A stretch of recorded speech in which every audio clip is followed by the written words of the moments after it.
Welcome to the deep dive. Today we're tackling something really fundamental when it comes to allergies, especially with kids. Right. How do doctors and nurses actually figure out what's causing the reaction? Exactly.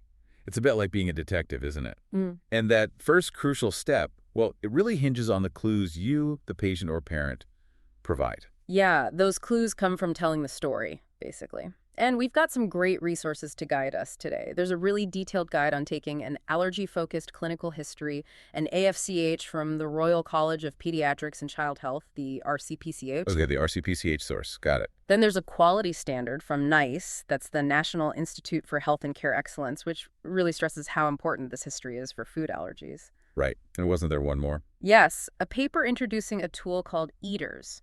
It's a kind of mnemonic designed to help make sure the key questions get covered, even in, a quick consultation. Okay, eaters. Sounds practical. So our mission here is to unpack all this. We want to understand what actually goes into a proper allergy history and, crucially, why it's seen as the absolute starting point for diagnosis. It's about seeing how those details, the ones you might think are small, can actually be the vital pieces of the puzzle. Absolutely. So let's just dive right in. Why is this history, this story you tell, considered so incredibly important? Why not, just run some tests straight away? That's a really common question, I think. People often expect a test will just give them the answer. Yeah, walk in, get pricked, or give blood, get a result. But the sources we're looking at, especially NICE in the Eaters paper, they're really clear. The clinical history is the key first step. It's not optional, it's fundamental. And why is that? Is it because allergies are just tricky? Pretty much. Diagnosing them, particularly food allergies, can be complex.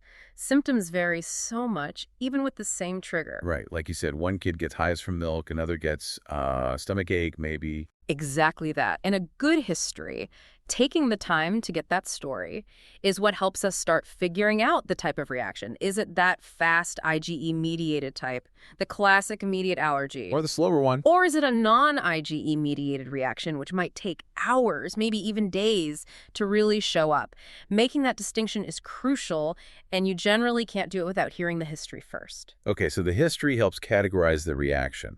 What about the tests, then the blood tests, skin prick tests? You said they're not the first step. No, and the sources are really cautious here. This is such a critical point.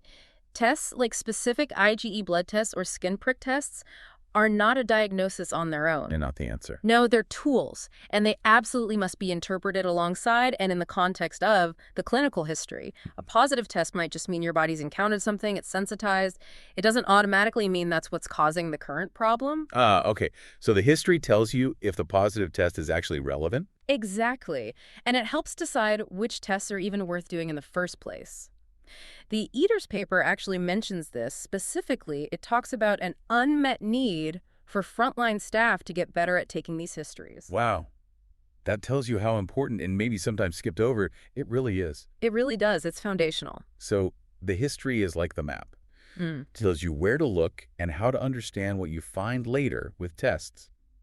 Okay, so if it's the bedrock, where does this whole process usually start? Say, if someone just mentions a concern to their GP or practice nurse. Well, the RCPCH source gives a really good starting point for that. It suggests some initial screening questions. Screening questions, like a quick check. Yeah, basically.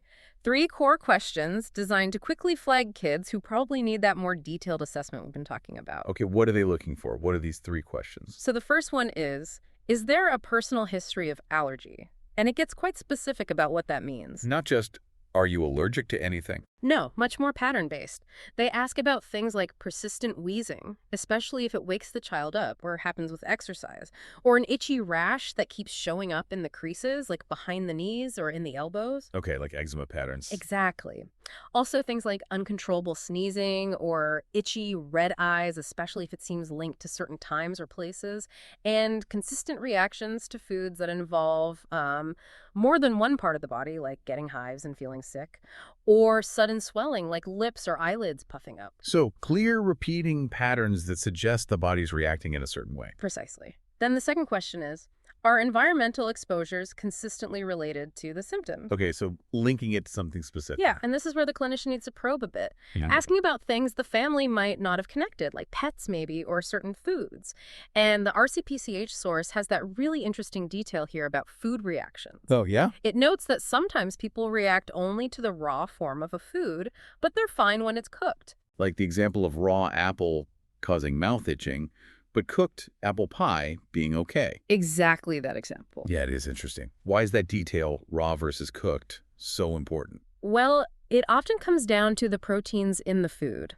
Cooking can change the shape of some proteins, break them down, so the immune system doesn't react to them anymore. Ah, so it denatures them. Right. Especially common with certain fruit and vegetable allergies. It can immediately give a clue about which specific protein might be the culprit, and sometimes it links to other things, like pollen allergies, which often cross-react with raw fruits. Pollen food syndrome, that kind of thing. Exactly. So that one little detail from the history can be a huge clue. That's a great illustration.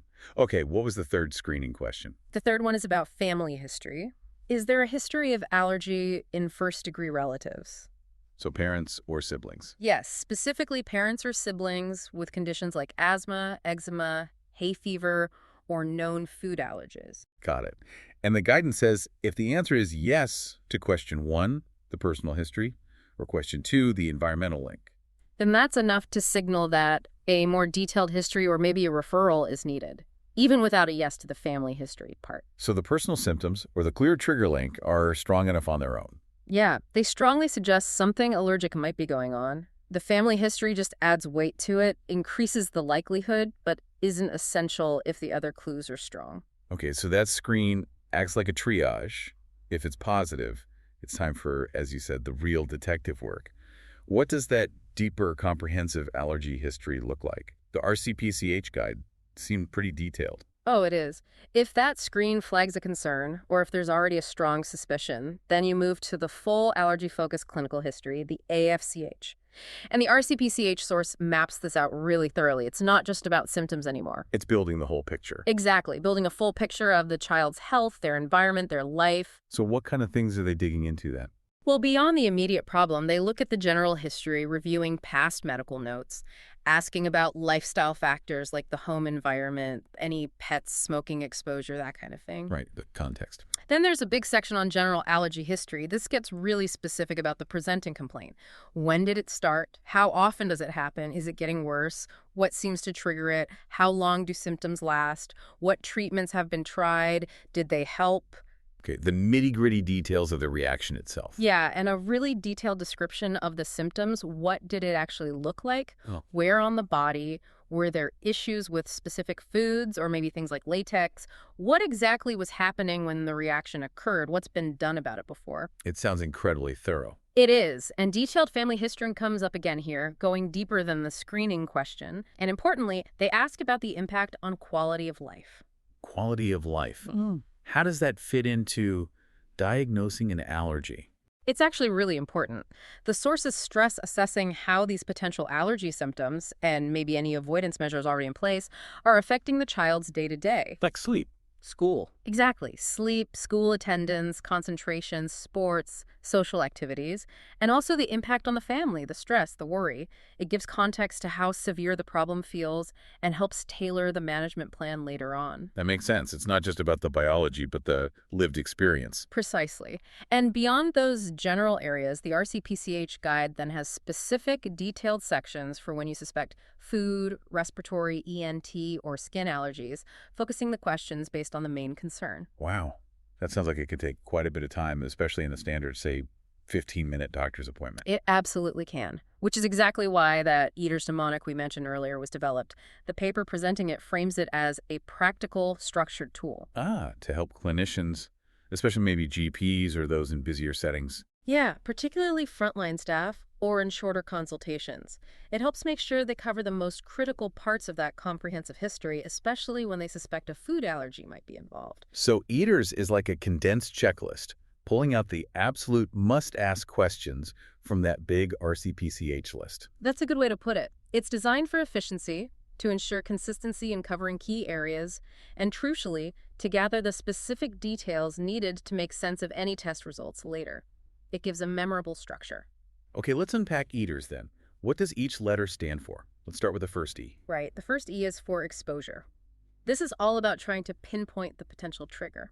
What exactly was eaten or touched or inhaled? How much of it? Was it a tiny trace or a whole meal? Was it just skin contact? Nailing down the specifics of the exposure is step one. Makes perfect sense. Can't solve the mystery without knowing the potential weapon and how it was encountered. What about the A? A is for allergen. Based on that exposure information, what is the suspected allergen? This prompts thinking about the usual suspects, the paper lists, common ones like milk, egg, peanut, tree nuts, wheat, soy, fish, shellfish. The big eight often mentioned. But not just those. No, it also encourages thinking about whether there might be multiple allergies at play, or that cross-reactivity we discussed, like the pollen and raw fruit link again. Okay, so identify the main suspect, but keep an eye out for accomplices. What's next? T. T is for timing. And this one is arguably hugely important, especially for telling the difference between IgU and non-IgE reactions. Because of the speed. Exactly. When did the symptoms start after the exposure? Was it fast, within minutes? Definitely less than an hour? That strongly suggests an IgE-mediated reaction. Right. Or was it much slower? Did it take several hours or maybe even kick in the next day or two? That pattern is much more typical for non-IgE issues. And you also cover how long the symptoms actually lasted. That timing piece really is a game changer for understanding the mechanism, isn't it? If someone says 10 minutes later, boom, that's a totally different pathway than he seemed off the next day. Absolutely. It can dramatically shift the diagnostic thinking. Okay, next is the second E. Another E. What's this one for? This E is for environment. Where did the reaction actually happen? At home, school, a restaurant, grandma's house, a birthday party, on holiday. Why does the location matter so much? Well, the location and the whole situation can give really important context. Was it somewhere with different foods available? Were there pets around? Was it outdoors where insect stings are possible? Were different cooking methods used, like on holiday? It might reveal other factors or hidden triggers. Okay, the setting might hold extra clues. Got it. Moving on to R in eaters. R stands for reproducibility. Does this same reaction happen every time the person is exposed to the suspected trigger? Is it consistent? Yes. For those classic IgE-mediated allergies, reproducibility is a key feature. Exposure usually leads to symptoms pretty reliably. For non-IgE reactions, while the type of symptom might be consistent, proving true reproducibility often needs a more formal elimination and reintroduction process later. But finding out if it's happened before and how consistently is a really important clue. So a one-off reaction is different from something that happens like clockwork every time they eat that food. Exactly. Consistency points strongly towards a true allergy. And finally, we have S. S must be for symptoms. You got it. S is for symptoms.